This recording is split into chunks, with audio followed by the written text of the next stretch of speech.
So, Mario Barrios keeps his WBC Welterweight title with a draw against Manny Pacquiao. Now, I've seen a lot of people online crying robbery, bitching and moaning like they always do.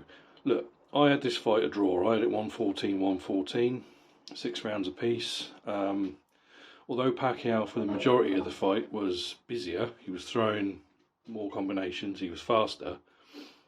A lot of his punches weren't necessarily clean or landing cleanly, or, you know, they weren't that eye-catching. A lot of Barrios, a lot of it's single shots. He was working the jab nicely, the right hand was working well. They were single shots. Now, the rounds I scored to Barrios, I just thought he landed the cleaner work. The rounds I scored to Pacquiao, he was more aggressive, like Pacquiao of old, you know. Now, I predicted that Barrios would win this one. I thought Pacquiao, he's been out of the ring for nearly 4 years. He lost his last one.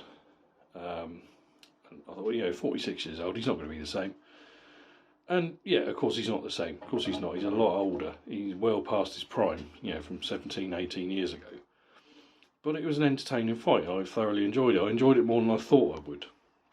Now, I think a lot of people, the crowd were going crazy for everything Pacquiao was doing. Every punch that he threw, whether it landed or not, the crowd were going fucking apeshit. And that can influence the viewer at home, you know. I watched it as I usually do, with the sound turned right down. I didn't have it totally muted, but I had it turned right down because I had a feeling, you know, everyone loves Pac-Man, you know, especially the people who went there to see him. They love Pac-Man, and people like a nostalgia story. People like a heroic story, a comeback story, you know. So everything he was going to do, they were going to cheer, no matter what, whether it landed or not. So that obviously would influence a lot of people in the crowd. A lot of people are watching at home. Could potentially influence judges. So I didn't have a problem with the draw. Equally, I wouldn't have had a problem if it had gone to Barrios or Pacquiao. Pacquiao managed to do it. I wouldn't have had an issue. It was that kind of fight.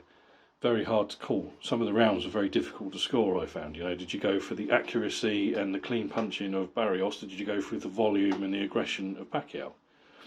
You know, it's just, that's the way it was. So this robbery stuff, people just need to fucking sort themselves out. It seems to be every week. People scream robbery all the fucking time. You know? I mean, we had loads of fights this weekend. I did a short earlier about the Usyk-Dubois fight, so I'm not going to talk that much about that now. We know exactly what happened. Usyk absolutely clobbered him in the 5th round, and Dubois sat out the count and then got up at 10. That was that. The undercard of that, I didn't really watch a lot of it, to be honest, because I was kind of busy. And I didn't watch the Lawrence Okoli, Kevin Lerena fight. I actually took the dog for a walk, because I'd rather not sit through a Lawrence Okoli fight, to be perfectly honest. After the Chris Billum-Smith fight, I've refused to watch many, if any, Lawrence Okoli fights. That's just me. It's just not for me. He's not for me. He's not my cup of tea.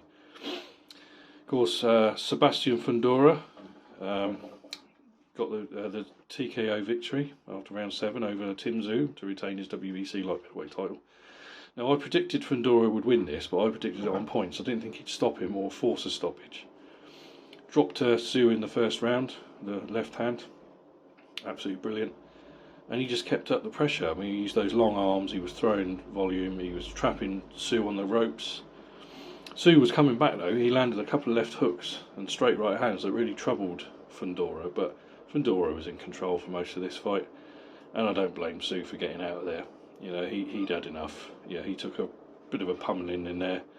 So I don't know where Tszyu's going to go from here, really. It's a shame. I think the loss to, I mean, obviously he lost the first fight to Fundora last year, but I think a lot of that, and I will maintain, a lot of that was down to the cut from the headbutt, of the elbow, wasn't it? It was an elbow on the top of the head, and I think that put him off.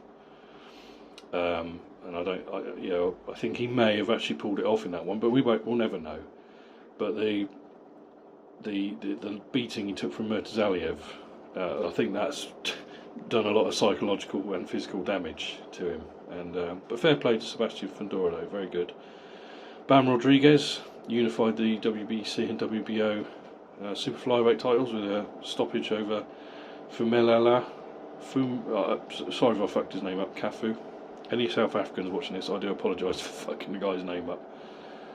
Yeah, predicted a stoppage in that one. Bam Rodriguez is one of my favourite fighters at the moment. I think he's absolutely fantastic. So yeah, it was a fucking great weekend of fighting. I thoroughly enjoyed it. Yeah, from start to finish, apart from the undercard of the Usyk fight, which I thought was dog shit. You know, I'm not gonna lie, it wasn't pay-per-view worthy. The fight, the main event was, but if I'm gonna pay pay-per-view, I want a fucking good undercard, and for me that wasn't pay-per-view worthy. But there you go, we'll see. Anyway, it's enough out of me. Take care, folks, and I'll speak to you soon.